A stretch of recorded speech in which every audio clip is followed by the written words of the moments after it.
अस्सलाम वालेकुम, मैं हूं शाहजेब खानजादा। तहरीक इंसाफ को सियासी और कानूनी दोनों मुहाजों पर सख्त चैलेंजेस का सामना है। एक तरफ पार्टी की सीनियर क़यादत या तो जेलों में है या पार्टी छोड़ चुकी है या छोड़ रही है, और दूसरी तरफ 9 मई के वाक़यात में मुलविस होने पर तहरीक इंसाफ के रहनुमाओं और कारकुनों को मुकदमात का सामना है, जिनमें से कुछ के मुकदमात फौजी अदालतों को सौंपे जा चुके हैं। अब तक तहरीक इंसाफ के सीनियर नायब सदर फवाद चौधरी और शीरी मजारी समेत कई अहम रहनुमा पार्टी छोड़ने का ऐलान कर चुके हैं। असद उमर पार्टी ओहदों से इस्तीफा दे चुके हैं, जबकि दीगर कई छोटे बड़े रहनुमा रोजाना की बुनियाद पर तहरीक इंसाफ छोड़कर जा रहे हैं। और आज तहरीक इंसाफ के रहनुमा मलिका बुखारी से अडियाला जेल से रिहा होते ही तहरीक इंसाफ छोड़ने का ऐलान कर दिया, जबकि तहरीक इंसाफ के रहनुमा जमशेद चीमा और मुसर्रत जमशेद चीमा को भी अडियाला जेल से रिहा कर दिया गया है। और इत्तलात आ रही हैं कि ये दोनों रहनुमा भी तहरीक इंसाफ छोड़ने का ऐलान करने जा रहे हैं। मलिका बुखारी ने आज न्यूज़ कॉन्फ्रेंस में कहा कि मुझ पर कोई दबाव नहीं है, लेकिन ये भी कहा कि मई की गर्मी में अडियाला जेल में एक दिन गुजारे तो मुश्किलात होती। मैं 9 मई के जो गैर आईनी गैर कानूनी इक़दाम थे उसकी मैं भरपूर तरीके से मजम्मत करना चाहती हूँ। पाकिस्तान तहरीक इंसाफ की जितनी भी पोजीशंस हैं, पार्टी पोजीशंस हैं, उससे मैं इस्तीफ़ा देती हूँ और इस पार्टी से लाताल्लुकी का ऐलान करती हूँ। मेरे ऊपर कोई जोर ज़बरदस्ती और दबाव नहीं था, कोई दबाव नहीं है। देखें, अगर आप कभी अडियाला जेल के अंदर एक दिन गुजारा हो मई की गर्मी में तो ज़रा मुश्किलात होती हैं। जबकि कल असद उमर ने भी न्यूज़ कॉन्फ्रेंस में कहा था कि मुझ पर कोई दबाव नहीं है। मैं सेक्रेटरी जनरल तहरीक इंसाफ की जो जिम्मेदारी है और कोर कमेटी की मेंबरशिप, इन ओहदों से मैं मुस्ताफ़ी हो रहा हूँ। मेरे पर कोई दबाव नहीं था। जो मैंने आपको फैसला किया है ये मेरा अपना फैसला है। पार्टी मैंने आपको बता दिया, ओहदे से अगर मैंने पार्टी छोड़ी थी तो मैं पार्टी छोड़ने का बोलता। दूसरी तरफ वाइस चेयरमैन शाह महमूद कुरैशी समेत तहरीक इंसाफ की सीनियर क़यादत जेल में है। जो रहनुमा जेल से बाहर आकर पार्टी छोड़ने का ऐलान करता है उससे रिहाई मिल जाती है, और जो ऐसा नहीं करता है उसे दोबारा गिरफ्तार कर लिया जाता है। आज भी तहरीक इंसाफ के सेनेटर एजाज चौधरी को अडियाला जेल से रिहा होते ही दोबारा गिरफ्तार कर लिया गया, जबकि तहरीक इंसाफ की सीनियर रहनुमा यास्मीन राशिद अभी तक पुलिस की हिरासत में है। और आज मीडिया से बात करते हुए उन्होंने वाजे किया है कि मैं पार्टी छोड़कर नहीं जा रही हूं। जबकि उमर सरफराज चीमा और महमूदुर रशीद ने भी पीटीआई के साथ डटकर खड़े रहने का ऐलान कर दिया है। मैं अपनी जिम्मेदार हूँ और मैं इंशाल्लाह अपनी पार्टी के साथ रहूंगी, पार्टी के साथ खड़ी हूँ और इमरान खान के मौके के साथ। इमरान खान और पीटीआई को छोड़ने का तसव्वुर भी नहीं किया जा सकता। तमाम मुश्किलात के बावजूद डट कर खड़े हैं इंशाल्लाह और आकर। तो ये सब जो छोड़ के जा रहे हैं, जो वो भी बहुत छोड़ के कम जहाँ पाक वो हमारी पार्टी में जो गद्दा आंसर था वो निकल। पार्टी का वर्कर हूँ, 22 साल से एक नजरियाती वर्कर हूँ और साथ खड़ा।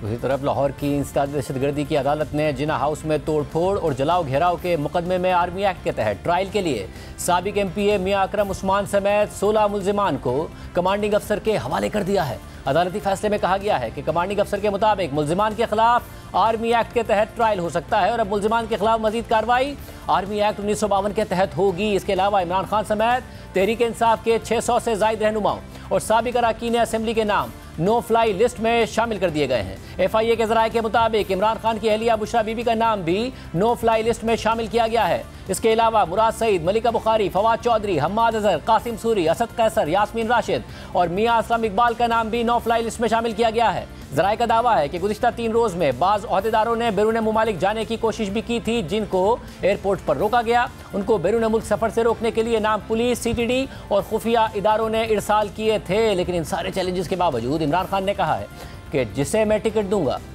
वो जीतेगा।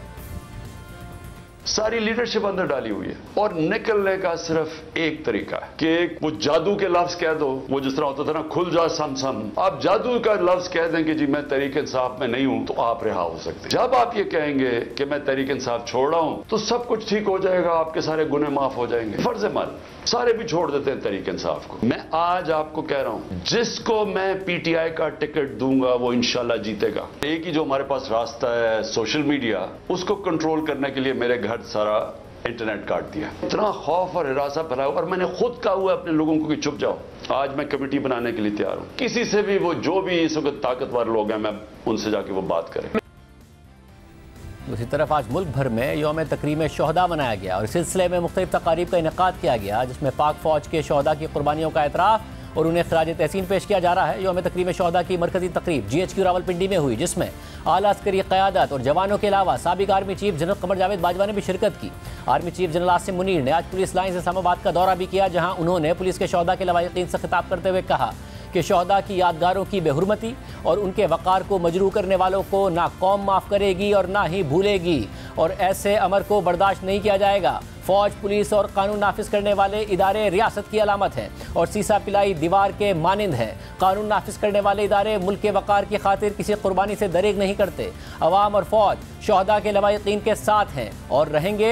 शहदा जिन्हें अल्लाह ने हयात जाविदा अता फरमाई, उनकी कुर्बानियों को कोई ज़ाइल नहीं कर सकता। इसके अलावा इमरान खान ने सुप्रीम कोर्ट में आर्टिकल 245 के निफाज के खिलाफ दरख्वास्त दायर कर दी है और आर्टिकल 245 के निफाज को कलअदम करार देने, तहरीक इंसाफ के कारकुनों की गिरफ्तारियां रोकने और सिविलियंस का आर्मी एक्ट के तहत ट्रायल भी कलअदम करार देने की इस्तदा कर दी है। जबकि जिना हाउस को उन्होंने कहा है कि सिविलियन इमारत है, अगर उसमें कुछ हुआ है तो कैसे जो लोग हैं उनका ट्रायल आर्मी एक्ट के तहत हो सकता है। जबकि हुकूमत ने कुछ अर्सा पहले और कुछ अरसे के दौरान सियासी और अदालती शख्सियात से मुतालिक सामने आने वाली मुबैयन ऑडियो लीक्स के लिए जो तहकीकात के लिए जस्टिस काजी फाइसा की सरबराही में एक कमीशन तश्कील दिया था, जिसने काम भी शुरू कर दिया था और उसकी दूसरी समाअत हफ्ते को होनी है।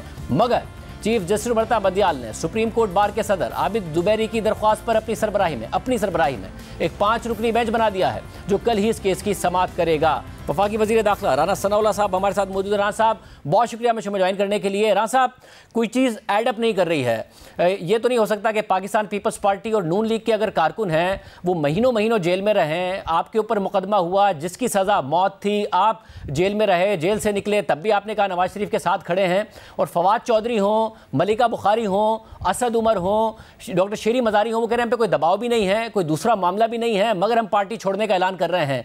क्या किया जा रहा है इन सीनियर रहनुमाओं के साथ जेल में? क्या ऐसी बात है कि जिसकी वजह से वो एक करके पार्टी छोड़े? शाहजेब, इनके साथ कुछ भी नहीं किया जा रहा, सिर्फ ये है कि इनमें से बाज़ को जो है वो 3 MPO के तहत और बाज़ के ऊपर ये एविडेंस मौजूद है कि उनके केसेस जो है वो मिलिट्री कोर्ट में जा सकते हैं, और ऐसी सूरत में जो है वो कोई 3-4 महीने जो है वो ज़मानत नहीं होगी। उसके बाद ट्रायल में जो है वो कोई सज़ा हो सकती है, और उसके बाद हाई कोर्ट में अपील आने तक कोई 4-6 माह लग सकते हैं, और इतनी देर जो है वो जेल में रहना पड़ सकता है।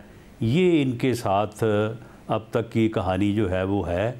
इसके अलावा कोई किसी के ऊपर कोई दबाव नहीं है, कोई किसी के ऊपर ज़बरदस्ती नहीं है। ख़ुद से ये कहते हैं कि जी हम अपने अमल के ऊपर जो है वो शर्मिंदा हैं और हम छोड़ने को तैयार हैं। तो मामला ये है कि ये एविडेंस जो है वो जिन जिन के ख़िलाफ़ है, उस एविडेंस का जायज़ा जो है वो मिलिट्री हुकाम अपने तौर पे जो है वो बड़ा बारीक बीनी से ले रहे हैं, और ये कोई पूरा केस जो है वो नहीं लेंगे। जो केस होगा उसमें वो जो है वो केस यानी ऑर्डिनरी कोर्ट में भी चलेगा, और उसमें कुछ मुल्ज़मान का जो वो देखेंगे कि उनका किरदार जो है या उनका जो जुर्म है वो ऐसा है कि उनके ऊपर मिलिट्री कोर्ट में ट्रायल होना चाहिए, तो उनका केस जो है वो मिलिट्री कोर्ट में जो है वो लेके जाएंगे। ऐसा तो मगर किन हालात में इनको रखा गया है, किन हालात में इनको रखा गया है? अडियाला हो, फवाद चौधरी साहब हो, असद उमर साहब हो, इनको किन हालात, या मलिका बुखारी साहब हो, किन हालात में रखा गया है कि मई में वो कह रहे हैं कि एक दिन गुजारना वहाँ मुश्किल होता है? ये कौन से हालात हैं कि जिसकी वजह से वो कह रहे हैं दबाव कोई नहीं है मगर उसके बावजूद पार्टी छोड़े? नहीं, तो अडियाला जेल में जो है वो इनको रखा गया, वहाँ पे कोई 2,500-3 हज़ार आदमी और भी है, वो भी मई की गर्मी में रह रहा है ना वहाँ पे। हम भी जब रहे हैं, मई से ज़्यादा जुलाई अगस्त में जो है वो गर्मी होती है और मौसम जो है वो हबस का होता है। तो ये तो कोई मामला नहीं है। आखिर अगर ये सियासी वर्कर हैं, इन्होंने तो सियासी वर्कर की जो है ना वो भी इन्होंने जो है वो बिल्कुल जो है वो कहते हैं कि पत रोल दी है। तो ये जो है वो इनकी जो सूरत हाल सामने आई है, तो मामला ये है कि इनको सिर्फ़ एक दिन जेल में रहना मुश्किल है, या चंद दिन या चंद माह की जेल जो है वो सामने नज़र आ रही है, तो उसके ऊपर जो है वो इनका ये हाल है। हालांकि हमारे सामने जो इन्होंने केसेस जे लाए थे उनमें तो सज़ा कोई 4 माह या 6 माह या 2 साल या 4 साल की नहीं थी, वो तो सज़ाए मौत के केसेस थे। लेकिन तो फिर भी अल्लाह ने हमें जो है वो हिम्मत दी, हम अपनी जमात और अपने लीडर के साथ जो है वो खड़े रहे। तो अब इनको हौसला करना चाहिए था, लेकिन हौसला तब करते अगर इनकी कोई सियासत होती। ये तो एक फितना था, फितना है, और इसका मासवाए इस मुल्क की सियासत में जो है वो नफ़रत और बुग़्ज़ के अलावा इनका और कोई किरदार, कोई और काम नहीं था। इन्होंने यही कुछ किया है पूरे 5 साल। मगर राना साहब, ये जो कुछ हो रहा है, मैं हम्माद रज़ा साहब आवाज़ें कसो, मगर देखिए जो गिरफ्तार हो जाए, अगर वो रिहा होगा सिर्फ उस सूरत में जब पार्टी छोड़ेगा, गिरफ्तार नहीं होगा तो घर वालों के साथ क्या हो रहा है। हम्माद रज़ा साहब ने ट्वीट किया कि कल मेरे वालिद को धमकी दी गई थी कि उनकी बेटियां भी गिरफ्तार हो सकती हैं। आज मेरी 2 बहनों के घर छापे पड़े लेकिन वो दोनों मौजूद नहीं थी। फिर वो बता रहे कि मैं 3 बहनों का वाहिद भाई हूँ। कल मेरे घर पर रेड किया गया, मेरे वालिद को थ्रेटन किया गया, 80 बरस से ज़ायद के उनके वालिद हैं, और फिर उनको कहा गया कि उनकी बेटियों को उठा लिया जाएगा। और आज तकरीबन 1 घंटे तक उनके जो 3 बहनें हैं उनके घर पर रेड किया गया। अब ये सब कर रहे हैं। जो गिरफ्तार है उसे रिहाई इस बात पे मिलेगी कि पार्टी छोड़ो, जो गिरफ्तार नहीं है उनके घर वालों को तंग किया जा रहा है। नहीं शाहज़ेब, मामला ये है कि अब आप चौधरी परवेज़ इलाही साहब का मामला देख लें, बाकी इन सब के मामलात को आप देखें। मामला ये है कि जब इन्होंने एक जो है वो नफ़रत की सियासत, इंतकाम की सियासत, बाकायदा इन्होंने जो है वो मनसूबा बंदी की, बाकायदा प्लानिंग की, लोगों को इस मकसद के लिए तैयार किया, और उसके बाद जो है 9 जुलाई को इन्होंने बाकायदा तौर पे जो है वो जो अपना आर्मी की इंस्टॉलेशंस हैं उनके ऊपर हमले किए। और उसकी जो एविडेंस जो है वो पूरी मौजूद है कि इसके लिए ये पूरी तैयारी कर रहे थे, पेट्रोल बम बनाने की ट्रेनिंग ले रहे थे। गुलेल जो है ये आप देखें कि जीबी की गुलेल भी और लाहौर की भी एक ही जगह से जो है वो सारी बनी हुई है। तो पूरा इन्होंने तैयारी के साथ जब एक इन्होंने काम किया, और ये अब ऑफेंस जो इन्होंने किया है उसमें इन्होंने यानी इस हद तक चले गए। देखें, किसी भी कौम के शोहदा जो हैं वो उस कौम का प्राइड होते हैं, और उस प्राइड की बुनियाद के ऊपर उस कौम का दिफा होता है। तो जब ये क्रॉस करके लोगों के घरों को आग लगाने, आप मुझे बताएं कि 75 साल पाकिस्तान की तारीख में कभी यानी बदतरीन मुखालफत के बावजूद कभी किसी सियासी मुखालफ का किसी सियासी मुखालफ ने घर जलाया है? इन्होंने काम ही यहाँ से शुरू किया कि घरों को जो है वो आग लगाओ। शोहदा की यादगारों को, उनके मुजस्मों को किस तरह से जो है उन्होंने जलाया, किस तरह से उन्होंने बेहुरमती की। अब जब केसेस इनके खिलाफ हैं तो ये खुद को पेश करें, ये ट्रायल फेस करें। अगर बेगुनाह है तो वहाँ पे अपनी ज़मानत जो है वो क्लेम करें। अब ये है कि ये यानी पेश होने का या जेल जाने का तो ये कहते हैं कि ये तो बिल्कुल झूठ हो जाए। कोई पेश होने को तैयार नहीं है, कोई सामने आने को तैयार नहीं है। तो जब इस तरह से छुपेंगे तो फिर पुलिस जो है वो कभी इनको इनके अजीज़ों के घरों में, कभी भाइयों के घरों में, कभी बहनों के घरों में। मगर रासर साहब, कल जो आप लोगों ने जियो फेंसिंग का डेटा जारी किया था कि किस किस रहनुमा ने राब्ता किया उन लोगों से जो बलवाई थे, इमरान खान साहब का जिक्र था, दीगर रहनुमाओं का जिक्र था, हम्माद रज़ा साहब का भी जिक्र था। उन्होंने कहा कोई एक राब्ता मेरा साबित करके दिखा दे कि मैंने उस दिन किसी को भी फ़ोन किया हो, मैंने किया ही नहीं है। तो ये जियो फेंसिंग का रिकॉर्ड है, ये भी क्या फिर मैनिपुलेट किया जा रहा है लोगों को इम्प्लीकेट करने के लिए कि किसी तरह गिरफ्तार हो और फिर रिहाई शर्त पर होगी जी आपने इमरान खान से को छोड़ना है? नहीं, मामला ये है कि अगर इनकी गिरफ्तारी होती है, गिरफ्तारी के बाद ये जेल जाते हैं तो ये जाएं ना, अदालत में जाएं, अपना इन्वेस्टिगेशन में अपना ऑफेंस जो है उसको जो है वो फेस करें। मामला ये है कि इनके ख़िलाफ़ जो एविडेंस है, एविडेंस इस हद तक मौजूद है कि ये पूरे साल पे एविडेंस मुहित है।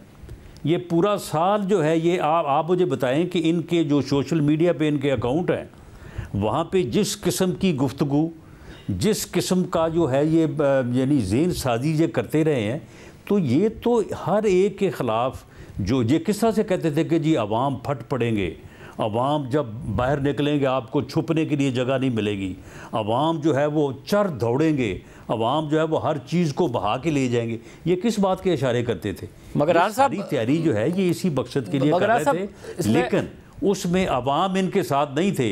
यही जो चंद 100 लोग हैं जिनको उन्होंने ट्रेंड किया था, वो उस दिन उसके मुताबिक निकले हैं और उन्होंने ये जुर्म जो है ये बाकायदा मनसूबाबंदी से प्लानिंग से जो है वो उन्होंने ये किया है। साहब ये फिर ये सहूलत फिर अगर ये सारी मनसूबाबंदी सीनियर रहनुमाओं ने की थी और ज़ाहिर है एग्जीक्यूट ग्राउंड के वर्कर ने किया था, अगर सीनियर रहनुमाओं के लिए ऑप्शन मौजूद है कि पार्टी छोड़ो वरना ये सबूत मौजूद है और मिलिट्री कोर्ट में ट्रायल होगा, तो गरीब कारकुन के लिए फिर ये ऑप्शन क्यों मौजूद नहीं है जिनके मिलिट्री कोर्ट में भेजे जा रहे हैं? उन्हें भी ये ऑप्शन दिया जाए कि जी आप डिस्टेंस अख्तियार करें, तो आपके लिए भी रियायत मौजूद है। ये सबूत होने के बावजूद जो सीनियर रहनुमाओं के लिए सिर्फ रियायत है?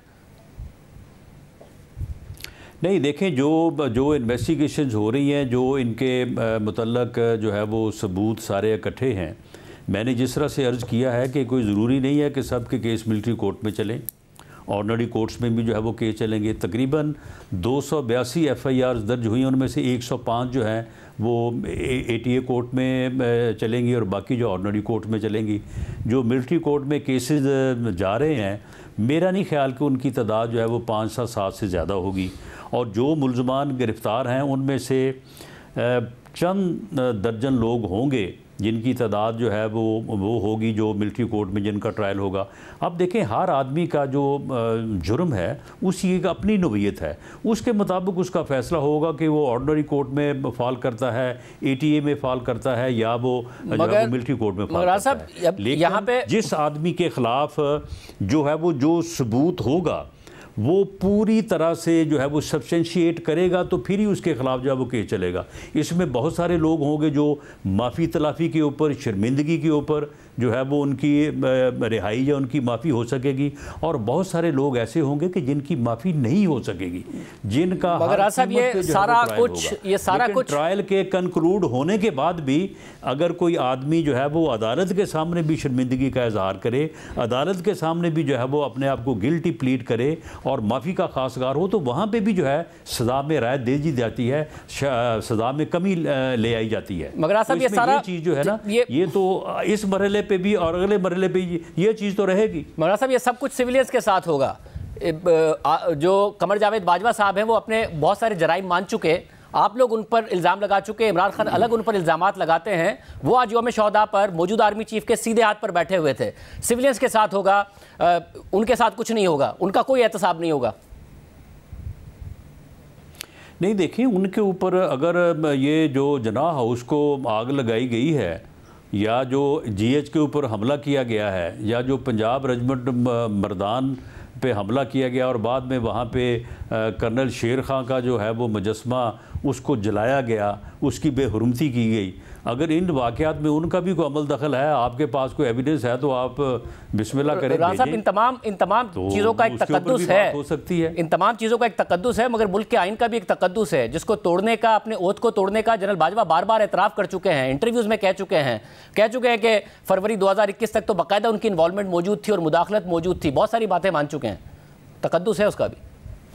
नहीं, देखें, अगर आप इसके ऊपर, मैं समझता हूँ कि अलहदा बात हो सकती है, लेकिन अगर आप ये बात करते हैं तो उसमें ये चीज़ें जो हैं सारी, ये जो हमारे मुल्क की तारीख़ रही है, तो उसमें वो जिस तरह कहते हैं ना कि अगर ताख़ीर हुई तो कुछ बाइसे ताख़ीर भी था, ये सारी चीज़ें जो हैं ये इसमें तो फिर वो लोग भी हैं जिन्होंने जो है वो डिक्टेटर्स को जो है वो संदे जवाज़ दी है, वो लोग भी हैं जिन्होंने डिक्टेटर्स को आइन में तरमीम करने का जो है वो इख्तियार दिया है।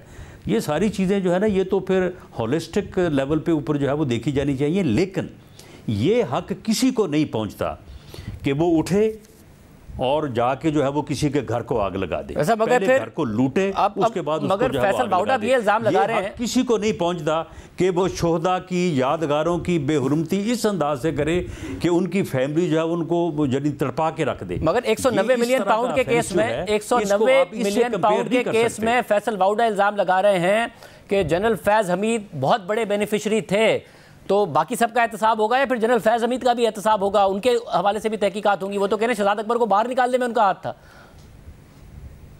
नहीं, जो बाउडा ने जो आज कल उन्होंने बात की है, उन्होंने वो बयान जो है वो गालबन जिस तरह जो मैं सुन चुका हूँ कि उन्होंने जो है वो अपना बयान रिकॉर्ड करवाया है नैब में, तो बिल्कुल उसके ऊपर प्रोसीड होना चाहिए, उसके ऊपर जो है वो कार्रवाई होनी चाहिए। अब सिंपल बयान के ऊपर कोई फ़ैसला मैं या आप तो नहीं कर सकते, लेकिन ये चीज़ें जो हैं अगर ये सामने आ रही हैं तो अच्छी बात है, इनके ऊपर जो है वो बात आगे चलेगी। लेकिन फिर भी यानी एक आदमी जो है वो उसके ऊपर इल्ज़ाम है और एक आदमी जो है वीडियो मौजूद है, वो सामने जाके एक घर को लूट रहा है, उसके बाद उसको आग लगा रहा है, सामने है कि वो शोहदा की यादगारों के ऊपर जो है वो जूते बरसा रहा है।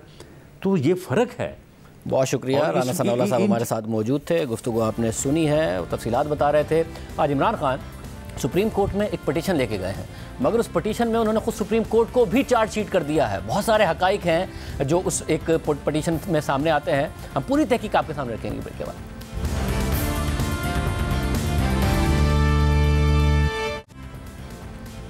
इमरान खान ने आज मौजूदा हालात और वाक़यात के तनाजुर में सुप्रीम कोर्ट से रुजू कर लिया है, मगर अपनी पटिशन में इमरान खान ने आला अदलिया को ही चार्जशीट कर दिया है और उसे एस्टैब्लिशमेंट के आलाकार के तौर पर पेश कर दिया है। साथ ही मरियम नवाज, नवाज शरीफ और बिलावल भुट्टो जरदारी पर खुद को मिटाने और तहरीक इंसाफ को दहशतगर्द तंजीम करार देकर पाबंदी लगाने का इल्ज़ाम लगा दिया है, मगर मोहतरमा बेनज़ीर भुट्टो को खराज अक़ीदत पेश किया है और कहा है कि उन्होंने हमेशा जमहूरियत के लिए जिद्दोजहद की और जमहूरियत के लिए एक डिक्टेटर के ख़िलाफ़ लड़ते हुए अपनी जान कुर्बान कर दी। यानी कम अज़ कम मोहतरमा बेनज़ीर भुट्टो के हवाले से इमरान खान की राय बदल गई है। इमरान खान ने सुप्रीम कोर्ट से सदा की है कि मुल्क में लगाए गए गैर एलानिया मार्शल लॉ यानी मुसल्लह अफवाज की पंजाब, खैबर पख्तूनख्वा, बलूचिस्तान और इस्लामाबाद में तलबी को गैर आइनी और गैर कानूनी करार दिया जाए और इसके तहत उठाए गए इकदाम को भी कलअदम करार दिया जाए। इमरान खान ने मजीद इस्तदा की है कि आर्मी एक्ट के तहत सिविलियंस की गिरफ्तारी, तहकीकात और ट्रायल को गैर आइनी करार दिया जाए। MPO के तहत बगैर कोई जवाब बताए तहरीक इंसाफ के अरकान, सपोर्टर्स और कारकुनों की गिरफ्तारी और हिरासत गैर कानूनी और गैर आइनी है, उन्हें फौरी तौर पर रिहा कर दिया जाए। इसके अलावा तहरीक इंसाफ के अरकान से ज़बरदस्ती पार्टी छुड़वाकर तहरीक इंसाफ को तोड़ना गैर आइनी है और आइन के आर्टिकल 17 के खिलाफ है। इमरान खान ने मजीद इस्तदा की है कि 9 मई के वाक़यात की इंक्वायरी के लिए सुप्रीम कोर्ट के जज की सरबराही में जुडिशल कमीशन तश्कील दिया जाए। इसके अलावा अदालत मजीद कोई रिलीफ मुनासिब समझे तो वो फराहम कर सकती है। अब यह तो है इमरान खान की इस्तदा जो 49 सफ़हात पर मुश्तमिल अपनी पटिशन में इमरान खान ने सुप्रीम कोर्ट से की है, मगर इसी दरख्वास्त में इमरान खान ने तारीखी पस मंज़र भी शामिल किया है जिसमें उन्होंने कई गलत बयानियाँ की हैं और अपनी पोजीशन और बयानिए से कई यूटर्न्स ले लिए हैं और जजेस को ही इस्टेब्लिशमेंट का आलाकार करार दे दिया है। इमरान खान की पटिशन में तारीखी पस मंज़र के तनाजुर में बयान किए गए इन नकात का हक़ाइक़ से जायज़ा लेते हैं।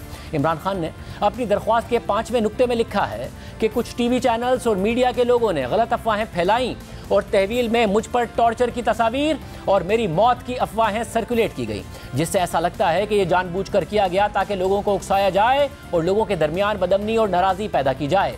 ये लोगों को उकसाकर सड़कों पर लाने और तशद्दुद करने से मुताल्लिक एक घड़ी हुई साजिश का नतीजा था। इमरान खान साहब ने इस नुक्ते में ये एतराज़ उठाया है कि जब वो तहवील में थे तो उन पर तशद्दुद और उनकी मौत से मुताल्लिक गलत अफवाहें फैलाई गईं और एक साजिश के तहत फैलाई गईं ताकि लोगों में गम गुस्सा पैदा किया जाए और उन्हें सड़कों पर लाया जाए, और ऐसा करने वाले इस सारी साजिश का हिस्सा थे।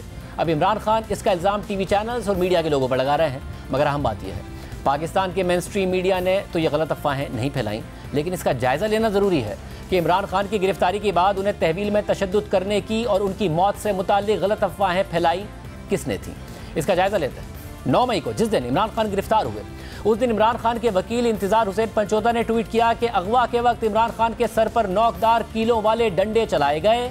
खान साहब ने कहा गिरफ्तार करना है तो मैं तैयार हूं, और जब डंडे मारकर गिराया गया तो पूछा गया कि कौन सी टांग जख्मी है। फिर जख्मी टांग पर लातों और डंडों से तशद्दुद किया गया और घसीट कर इस कौम के कायद को बायोमेट्रिक रूम से बाहर लाया गया।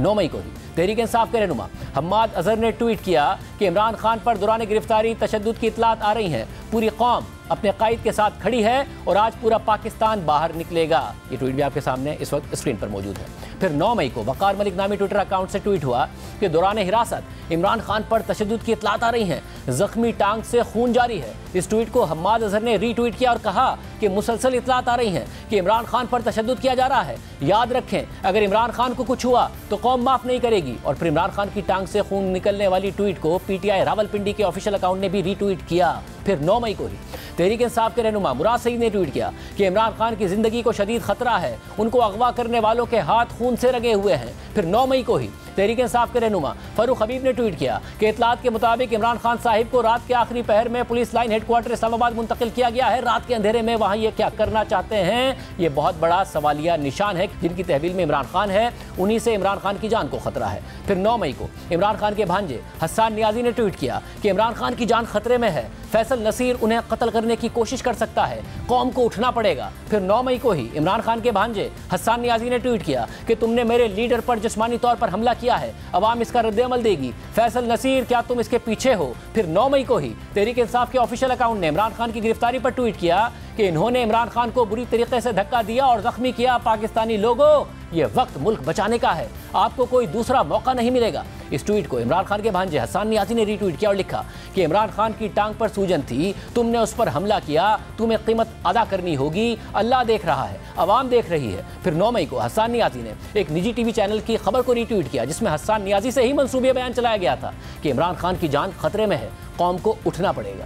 फिर 10 मई को पीटीआई की हामी सियासत ने इमरान खान के नाम से एक बयान चलाया कि इमरान खान का पैगाम है कि तौहीन की गई, गिरफ्तारी के बाद तशद्दुद का निशाना बनाया गया। इस ट्वीट को इमरान खान के भांजे हसन नियाजी ने रीट्वीट किया और फिर इसी पोस्ट को इमरान रियाज खान ने भी ट्वीट किया, जिसे इमरान खान के भांजे हसन नियाजी ने फिर रीट्वीट किया। फिर तहरीक इंसाफ के ऑफिशियल ट्विटर अकाउंट से ये ट्रेंड चलाया गया, निकलो खान की जिंदगी बचाओ। फिर इमरान खान के हक में इन दिनों बार बार ट्वीट करने वाले अमेरिका के साबिक नुमाइंदा खुसूसी ज़ल्मे खलीलजाद, जिनकी ट्वीट्स को पीटीआई मुसलसल रीट्वीट करती रही है, उनका शुक्रिया अदा करती रही है। उन्होंने 11 मई को ट्वीट किया कि यह खौफ बढ़ रहा है कि इमरान खान को तहवील के दौरान कत्ल कर दिया जाएगा और इमरान खान ने आज अदालत में इस खदशे का इजहार भी किया है। फिर 9 मई के वाक़यात के अगले दिन 10 मई को ही तहरीक इंसाफ के रहनुमा फवाद चौधरी ने ट्वीट किया जिसमें यह भी लिखा कि मैंने कल ही कहा था कि अगर इमरान खान को गिरफ्तार किया गया तो ऐसी तहरीक चलेगी जिसका कोई लीडर नहीं होगा, और आज यह तहरीक शुरू हो गई है। और फिर जो कुछ हुआ वो सब आपके सामने है। लेकिन इमरान खान ने आज सुप्रीम कोर्ट में अपनी दरख्वास्त में यह कह दिया है कि मुझ पर तशद्दुद और मेरी मौत से मुताल्लिक़ गलत अफवाहें एक साजिश के तहत चलाई गई ताकि लोगों को उकसाया जाए। अगर ये साजिश थी तो इस साजिश में तहरीक इंसाफ के अपने रहनुमा मुलविस हो जाएंगे और शायद इमरान खान की दरख्वास्त से उन्हें कानूनी कार्रवाई का सामना करना पड़ जाएगा। इमरान खान की पार्टी के रहनुमा मुसलसल ये खबरें फैला रहे थे कि उन पर तशद्दुद किया गया है, उनकी टांग जख्मी हो गई है, उससे खून बह रहा है, उनकी ज़िंदगी खतरे में है। मगर इमरान खान जब 9 मई को व्हील चेयर पर इस्लामाबाद हाई कोर्ट से गिरफ्तार हुए थे तो 2 दिन बाद हिरासत से सुप्रीम कोर्ट आए तो बिल्कुल ठीक थे, खुद चलकर आए और फिर तेज़ी से सीढ़ियाँ भी चढ़ी। खान साहब कुछ कहेंगे? 2 दिन से क्या कहेंगे?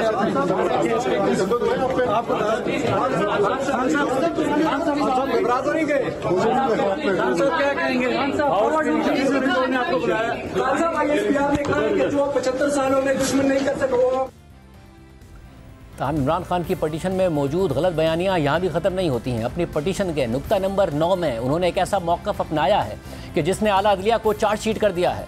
इमरान खान ने मौक़िफ़ इख्तियार किया है कि हुकूमत अफ़वाज पाकिस्तान के बारे में गलत तासुर पैदा करना चाह रही है, जो मरियम नवाज़ का बुनियादी मकसद और हदफ है।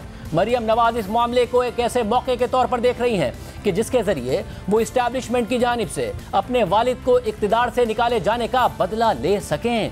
अब ये इंतहाई संगीन इल्ज़ाम है जो इमरान खान ने बज़ाहिर मरियम नवाज़ पर लगाया है, लेकिन इससे सबसे ज़्यादा सुप्रीम कोर्ट पर ही सवाल उठा दिया है। सुप्रीम कोर्ट में पटिशन करते हुए सुप्रीम कोर्ट पर सवाल उठा दिया है, क्योंकि नवाज शरीफ को तो अदालती फैसले के तहत नाअहल किया गया था और अब वो 5 रुकनी बेंच मजीद मुतनाज़ हो गया है, जिसने नवाज शरीफ को नाअहल करार दिया था। उस बेंच में जस्टिस आसिफ सईद खोसा, जस्टिस गुलजार अहमद, जस्टिस एजाज अफजल, जस्टिस अजमत सईद शेख और जस्टिस एजाजुल हसन शामिल थे। इन्हीं जजेस ने एक डिक्शनरी से काबिल वसूल तनख्वाह की तशरीह निकालकर मुल्क के वज़ीर आज़म को नाअहल कर दिया।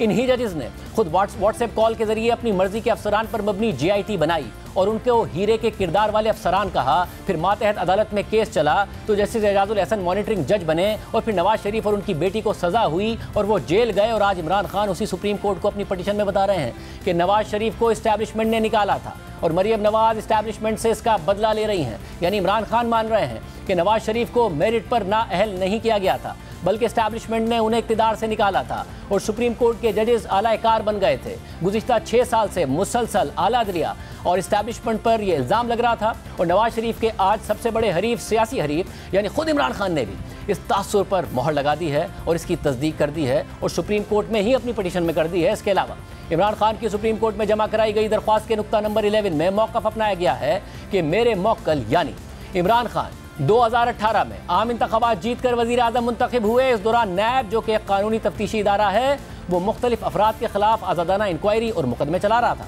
इस दौरान दरख्वास्त गुजार यानी इमरान खान या उनकी जमात ने एक भी दफ़ा नवाज शरीफ, उनकी बेटी मरियम नवाज, आसिफ अली जरदारी या दीगर अफराद के खिलाफ किसी भी केस में मुदाखलत नहीं की। इस दौरान नवाज शरीफ, जिनको अदालत सजा याफ्ता करार दे चुकी थी, उन्होंने एस्टैब्लिशमेंट के साथ डील कर ली, जिसके बाद उन्हें मेडिकल ट्रीटमेंट के लिए जमानत मिली और वो प्राइवेट जहाज में बाहर चले गए। इसके बाद सूरत हाल बदलना शुरू हो गई और एक एक करके आसिफ अली जरदारी और बाकियों को एस्टैब्लिशमेंट की बदौलत सारे केसेस में जमानतें मिलती गई, क्योंकि चेयरमैन नैब एस्टैब्लिशमेंट के कहने पर काम कर रहे थे।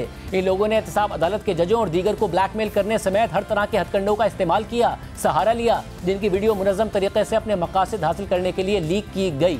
यानी यहाँ इमरान खान, नैब के नवाज शरीफ, मरियम नवाज, आसिफ अली जरदारी समेत बाकी ओपोजिशन मेंबर्स के खिलाफ केसेस में जमानत मिलने को भी और महीनों बाद जमानत मिलने को भी इस्टेब्लिशमेंट की एक साजिश करार दे रहे हैं। और अगर इमरान खान का इल्ज़ाम दुरुस्त तस्वुर कर लिया जाए तो इसका मतलब ये होगा कि इमरान खान नवाज शरीफ को नवंबर 2019 में तिब्बी बुनियादों पर बेल देने वाले लाहौर हाई कोर्ट के बेंच, जो जस्टिस बाकिर नजफी और जस्टिस सरदार अहमद नईम पर मुश्तमिल था, उस पर इस्टेब्लिशमेंट के डिक्टेशन पर फैसला देने का इल्ज़ाम लगा रहे हैं। जबकि इससे कुछ दिन बाद मरियम नवाज को भी इसी बेंच ने ही इस केस में बेल दी और तो बकौल इमरान खान के वो भी एस्टैब्लिशमेंट के ईमा पर हुआ था। और जाहिर है क्योंकि यहाँ भी ख्वाजा आसिफ के हालिया इंटरव्यू का हवाला दिया गया है, तो ख्वाजा आसिफ ने भी ये सवाल उठा दिया है कि क्या इस्टेब्लिशमेंट ने अदलिया को भी मैनेज किया था, जबकि जस्टिस बाकिर अली नजफी ही इसकी सरबराही में बनने वाले 3 रुकनी बेंच, जिसमें जस्टिस आलिया नीलम और जस्टिस सैयद शहबाज अली रिजवी शामिल थे, उन्होंने 2021 में मनी लॉन्ड्रिंग केस में शहबाज शरीफ को भी बेल दी थी। इसी तरह अगर इमरान खान के इल्ज़ाम को अगर दुरुस्त माना जाए तो इसका मतलब ये होगा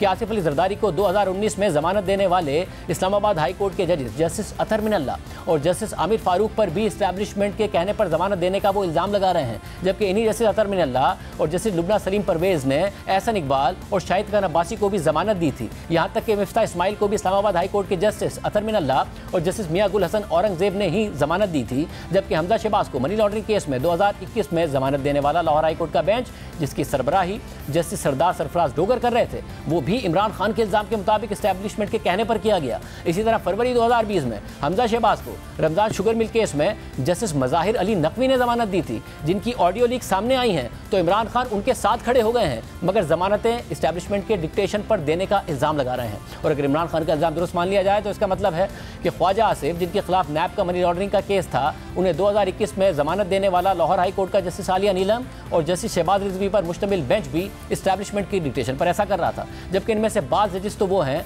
जिनकी इमरान खान खुद तारीफ़ें करते रहे हैं, जबकि बाज़ जजेस तो इमरान खान को इन हालात में भी कई केसेस में बराह रास्त जमानतें और रिलीफ दे चुके हैं। उनकी गिरफ्तारी ना हो इसको यकीनी बना चुके हैं। इमरान खान तहकीकात में ताउन नहीं करते तब भी उनको रिलीफ दिया जाता है। इसके अलावा हमने देखा कि जस्टिस अतर मिनल्लाह की तो इमरान खान खुद तारीफ़ें कर चुके हैं, जिन्होंने तौहीन अदालत केस के साथ साथ दीगर केसेस में इमरान खान को रिलीफ दिया और जिनकी इमरान खान बार बार तारीफ़ें किया करते थे और कहते थे उनका फैसला मानूं। मैं जब हुकूमत में भी था, मैं अब ये कहता हूँ कि ये जो अतर मिनल्लाह का जो हाई कोर्ट है इस्लामाबाद का, इसने बड़े ज़बरदस्त फैसले किए हैं। मैं इसकी कई दफ़ा इनकी तारीफ़ की है, इन्होंने स्टैंड लिए हैं ऐसे, और मैं कभी जो भी ये फैसला करेंगे मैं कबूल करूँगा। जबकि इस्लामाबाद हाई कोर्ट के मौजूदा चीफ जस्टिस आमिर फारूक भी इमरान खान को हालिया दिनों में रिलीफ दे चुके हैं, तो शाखाना केस में रिलीफ दे चुके हैं। जबकि जस्टिस अली बाकिर नजफी भी इमरान खान को कई केसेस में जमानत कबल गिरफ्तारी दे चुके हैं। इसी तरह पटिशन के 6ठे नुक्ते में इमरान खान ने मौक़िफ़ अपनाया है कि दरख्वास्त गुजार यानी इमरान खान को इन खौफनाक वाक़यात से मुताल्लिक उस वक्त पता चला, यानी 9 मई के वाक़यात से मुताल्लिक उस वक्त पता चला जब उन्हें 11 मई को इस अदालत के सामने पेश किया गया। अदालत की तरफ से आगाह करने के बाद इमरान खान ने फ़ौरन इन वाक़यात की मज़म्मत की, हालांकि वो इस सूरत हाल से पूरी तरह आगाह भी नहीं थे। मगर हकीकत यह है कि इमरान खान को 11 मई को चीफ जस्टिस उमरता बंदियाल के हुक्म पर सुप्रीम कोर्ट में पेश किया गया, तो उस दिन इमरान खान ने कोई मज़म्मती बयान नहीं दिया था, बल्कि ये कहते रहे कि मुझे गिरफ्तार किया गया तो उसका रिएक्शन आया। इमरान खान ने अदालत में बयान दिया कि जो कुछ इंतशार हुआ मेरी गिरफ्तारी के बाद हुआ, जितना बुरा मेरे साथ हुआ इतना किसी के साथ नहीं हुआ, जो मेरे साथ हुआ इसका रिएक्शन तो आएगा। तो जैसे अतर मिनल्लाह ने इस पर कहा कि आप ऐसा ना कहें, मीडिया मौजूद है, एहतियात से बात करें, आप खुशकिस्मत हैं, आपसे बदतर दूसरे रहनुमाओं के साथ हुआ। इमरान खान ने मजीद कहा कि मुझे नहीं मालूम कि बाहर क्या हो रहा है, जो बाहर हो रहा है मैं उसका जिम्मेदार नहीं हूँ। तो जैसे अतर मिनल्लाह ने इमरान खान से मुकालमा किया कि लीडर ये नहीं कह सकता कि कारकुनान जो कर रहे हैं वो जिम्मेदार नहीं है, जो कुछ हो रहा है आप उसके जिम्मेदार हैं। पूरे मुल्क में आवाम को, अपने वर्कर्स को अमन व अमान का पैगाम दें। सियासी माहौल सियासी रहनुमाओं की वजह से ख़राब है। खान साहिब जो आप बोलेंगे हर लफ्ज़ अहाब होगा। यानी 11 मई की समात में जजेस ये कहते रहे कि इमरान खान साहिब आप अपने कारकुनों को रोकें, लेकिन इमरान खान ये कहते रहे कि मैं इस सब का जिम्मेदार नहीं हूँ। और फिर कई दिन गुजरने के बाद और बार बार सवालात उठाए जाने के बाद इमरान खान ने 9 मई के वाक़यात की मजम्मत की थी। यानी पटिशन में यहाँ भी गलत बयानी कर रहे हैं। इसके अलावा अपनी इस पटिशन में इमरान खान ने एक दफ़ा भी एजेंसियों पर इल्ज़ाम और उन सबूतों का जिक्र नहीं किया जिसका उन्होंने दावा किया था, बल्कि अपने सियासी मुखालफिन पर साजिश का इल्ज़ाम लगा रहे हैं कि वो उनकी फ़ौज से गलत फहमियाँ पैदा कर रहे हैं। इसी तरह पटिशन के नुक्ता नंबर 9 में भी इमरान खान ने अपनी एक और पोजीशन से वो पीछे हट गए हैं। वो पहले कहते थे कि 9 मई के वाक़यात में उनके कारकुन मुलविस नहीं हैं, बल्कि ये एजेंसियों ने किया है और इसके सबूत उनके पास मौजूद हैं। मुझे अब ये एक मुनज़्ज़म साजिश नजर आई है जिसके तहत जलाई गई हैं गवर्नमेंट बिल्डिंग्स, ये कोर कमांडर का घर जलाया गया है। जो भी मुझे पता चला है कि तकरीबकारों को बीच में डाला गया बंदूकें लेके, उन्होंने लोगों को इश्तियाल दिया। हमारे पास अब वीडियो एविडेंस है। फौज मुझे पकड़ के लेके जा रही है और जिस तरह पकड़ा गया उसका जो रद्द अमल आना था उसका फायदा उठाते हुए सारा नजला तहरीके इंसाफ के ऊपर गिराया है, जो कि और लोग थे करने वाले। और जब भी इंडिपेंडेंट इंक्वायरी होगी, हमारे पास वीडियोज हैं जो लोग इसमें शामिल थे, जिन्होंने प्लान तरीके से ये सारा किया। वही लोग थे जिन्होंने मियां वाली के अंदर जहाज चौक पे जब वहां पुरअमन एहतजाज करे, उन्होंने कहा जी ये इसको जलाना है जहाज को। वो भी वहां से रिपोर्ट्स हैं कि वो आगे उनको आगे कह रहे थे कि आपने ये करना है। पेशावर में वही रिपोर्ट्स आ रही हैं कि अंदर घुसे हुए थे लोग जो आप उकसा रहे थे क्राउड को। ये बता दें कि जो हालात जिस तरह के ये खराब हुए, जलाओ गिराओ, कारकुनान के लिए उस हवाले से क्या कहेंगे? क्या आप उनको मेरे कारकुन ही नहीं थे, मेरे कारकुन ही नहीं थे। लेकिन नुक्ता नंबर 9 में उन्होंने लिखा है कि इमरान खान और तहरीक इंसाफ के कारकुन मुसल्लह अफवाज की गैर मामूली कुर्बानियों को तस्लीम करते हैं और पीटीआई की तयशुदा पॉलिसी है कि अगर उनके कारकुनों और सपोर्टर्स ने तशद्दुद का सहारा लिया तो उन्हें कानून का सामना करना पड़ेगा, लेकिन साथ ही उन्हें फेयर ट्रायल और ड्यू प्रोसेस का हक दिया जाना चाहिए जो हर पाकिस्तानी का आईनी हक है। इसके अलावा पटिशन के 9वें नुक्ते में इमरान खान ने मौक़िफ़ अपनाया है कि अगर उनके कारकुनों ने तशद्दुद का सहारा लिया है तो उन्हें इसके लिए फेयर ट्रायल का आईनी हक दिया जाना ज़रूरी है ताकि उन पर बदगुमानियाँ, शिकायत और नए ज़ख्म ना लगें, क्योंकि हुकूमत इसका इल्ज़ाम मुसल्लह अफवाज पर लगाने का इरादा रखती है। यानी यहाँ पर इमरान खान ये कहना चाह रहे हैं कि हुकूमत मौजूदा सूरत हाल को इस्तेमाल करके पीटीआई और फौज में खलीज पैदा करना चाहती है और पीटीआई के कारकुनों पर कार्रवाइयों का इल्ज़ाम फौज पर डालकर गलत फहमियाँ और दूरियाँ पैदा करना चाह रही है। मगर 9 मई के वाक़यात के बाद खुद इमरान खान ने ही बराह रास्त आर्मी चीफ पर इल्ज़ाम लगा दिया था और उसकी जिम्मेदारी उन पर डाल दी थी। It's one man, the army chief. There's no democracy in that in the army. The army is getting maligned by what is happening right now, and sadly, the events that happened when I was inside, I only found out afterwards. Because army is getting maligned because of one man, and one man is scared. जा दीजिए, अल्लाह हाफ़िज़।